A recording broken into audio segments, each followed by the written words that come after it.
Welcome back everybody, Dan here. Thanks so much for joining in for today's video. So it's been a very long time since I did a video like this. I'm on camera and I'm gonna attempt to drive while I'm on camera as well as talking at the same time. So I'm terrible at that. I haven't done it in a long time. That's a recipe for a disaster.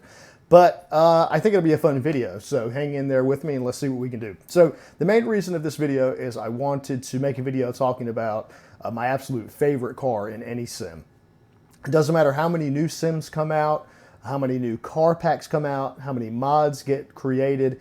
This car that I'm sitting in right now is still my all-time favorite car, and it's actually the Caterham. Some people say Caterham. I know it's pronounced various different ways. I say Caterham. And I am actually driving in Automobilista. So the Caterham in Automobilista is freaking fantastic. And I'll get into, once we get out on track, kind of the reasons why I think that this is such a great car. But if you haven't tried it, it's definitely one that you need to try. So, yeah, we'll get out on track and I'll get to talking here. And, let's get it into first gear here. Okay, so, again, I'll emphasize and reiterate that my talking and driving skills are going to be very, very rusty. Also, I'm driving on Donington Park, which that's not a track that I'm familiar with, but it is one of the tracks that is most recently been introduced into Automobilista, so I figured that's where I would drive. I'm going to take it easy, get some heat into the tires, guys, and also kind of get my thoughts across. It will speed up as we go, hopefully.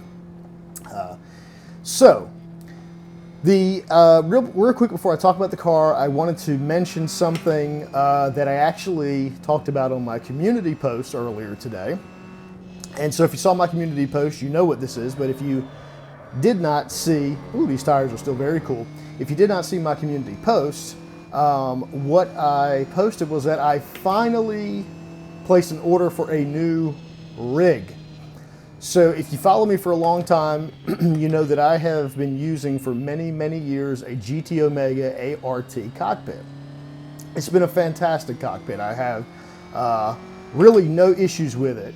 And up until I upgraded to a direct drive wheel, I had no reasons to change it because it's, like I said, it's still a really good rig as I run off the road.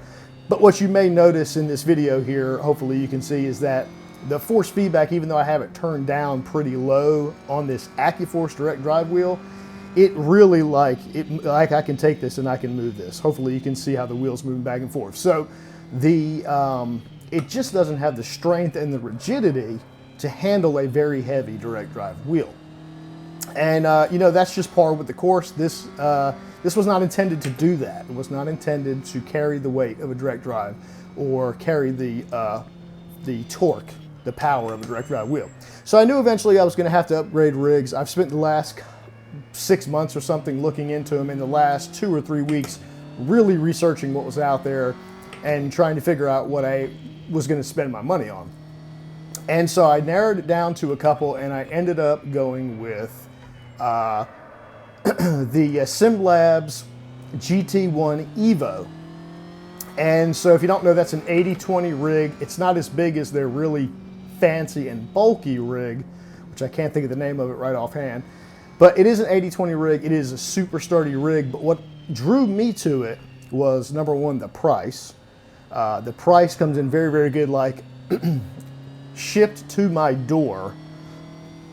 Excuse me, shipped to my door, I paid just over 500 bucks. And I actually bought some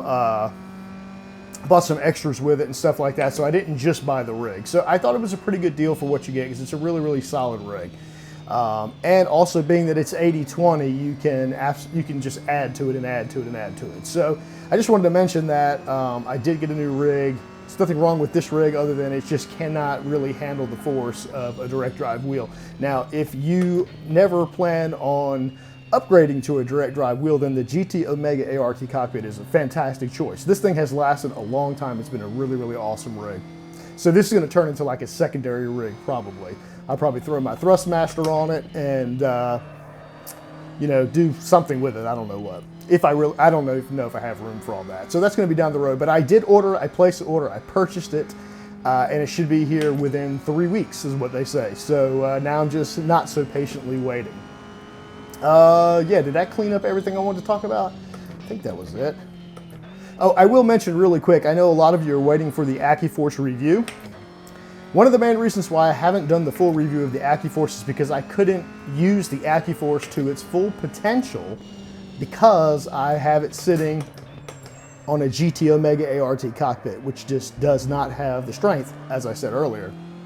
So once I get my new rig in here set up, get everything in gear, then I'm going to be doing the AccuForce review. I know a lot of you are waiting for that, and I'm really excited to do it. I've had this thing for a long time now, and so I know a lot of stuff about it, both really good and some of the not so good stuff. So I'm going to give it to you straight, tell you what the deal is, and I can finally do that once I have it on a solid rig so I can actually use it to its full potential.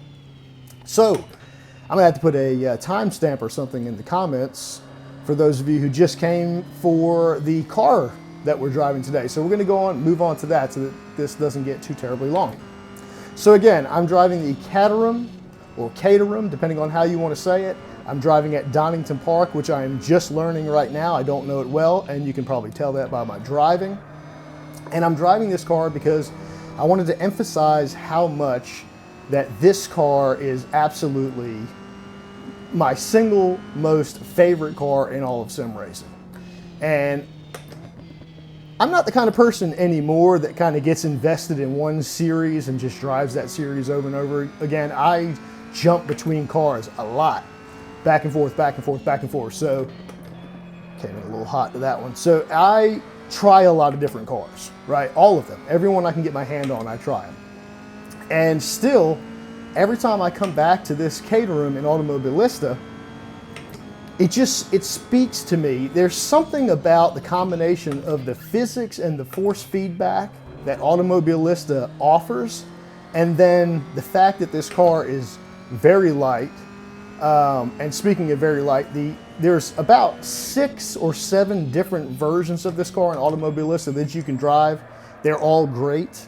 Today, specifically, I am driving the super light with a sequential shifter. And that's just so I don't have to shift gears and I can concentrate on talking to you guys. So that's why we're driving this one. Oh, as I go wide. But yeah, so this car is absolutely fantastic. It's a combination of like the sound, the physics that you get, and then the fact that this car is just so light and nimble. Now it is on very, very small tires, so you do have to run some laps to get heat in the tires, but once the tires get warm, it's a blast to drive. There are a lot of cars in sim racing that I feel kind of a connection to, or I almost feel as if that I'm actually driving the car and everything feels very natural. This car does all of that like perfectly, just perfectly, especially if you're on a track that you know, which I'm not. But there's just something about the way this car feels and the way it sounds. And you know, a lot of people want to drive the very high horsepower cars. They have to drive those cars that have a ton of horsepower. And I'm not really like that. I like the Mazda MX-5 Cups. I like this car, obviously, because they're like low horsepower, very competitive races, and they're just fun. You have to, learn to use momentum. You have to drive with momentum, and I've made videos about the MX-5 on iRacing before talking about the same thing. And it's kind of the same way with this car. You have to learn how to use the momentum. It's not a high horsepower car by any means, but it's very nimble on its feet, or on its tires, I should say, and the steering input is very direct.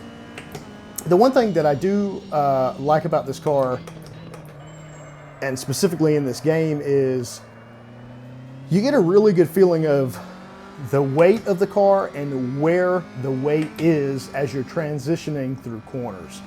A lot of developers don't do that great of a job with that, but they really do in Automobilista, and especially with this Caterham. Just listen, the engine alone, I think it's like a 2-liter turbo, if I'm not mistaken. I know there's a couple different versions of it. I think that is what this one has. And it sounds great. I love how you can hear that transmission whine. Can you see my rig shaking, guys? I'm sure that you can, especially when I go over the rumble strips.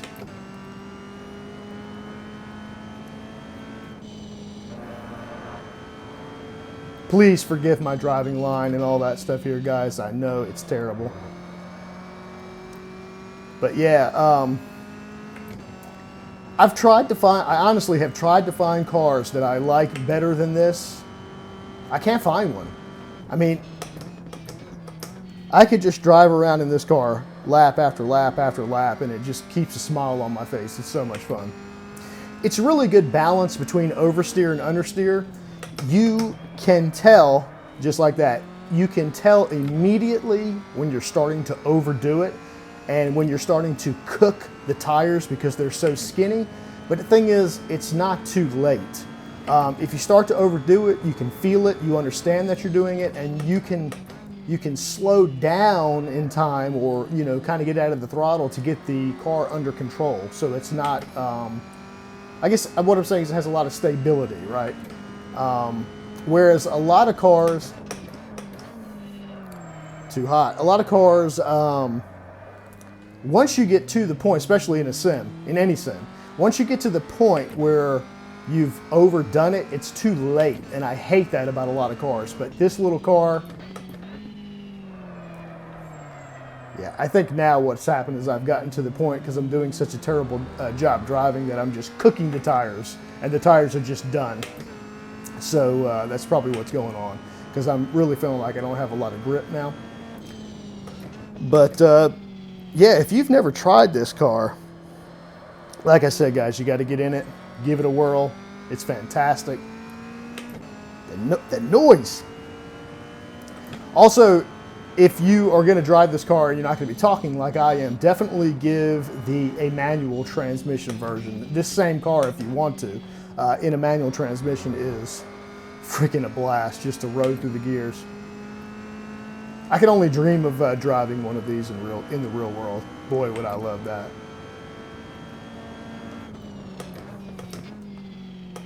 So you see, I'm talking less here. I'm trying to concentrate more on hitting my lines, getting around the track. This corner, I can never remember this corner. Yeah, I fuck that one up every time, pardon my language. I gotta learn this track. This is a great track. It's kind of plain Jane. Again, this is Donington Park. It's kind of plain Jane off in the distance, but it looks really good because it's one of the newest tracks on Automobilista.